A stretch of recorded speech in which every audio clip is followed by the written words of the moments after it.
तो हेलो दोस्तों, हम इस वीडियो में बात करेंगे भोजपुरी के trending star, superstar, hit machine star जो कि खेसारी लाल यादव जी के बारे में, जो कि इनका एक गाना आने जा रहा है फाइनली दोस्तों जून में, जो कि गाना के नाम है जून में।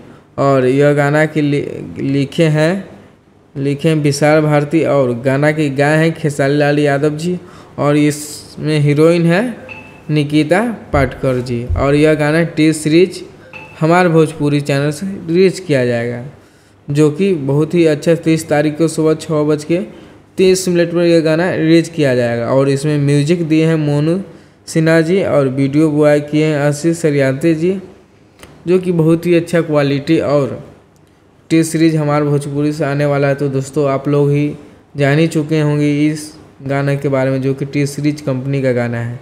तो दोस्तों वीडियो पसंद आया होगा तो वीडियो को लाइक कीजिएगा, चैनल पर नया हो तो चैनल को सब्सक्राइब कीजिएगा। जय हिंद, जय भारत।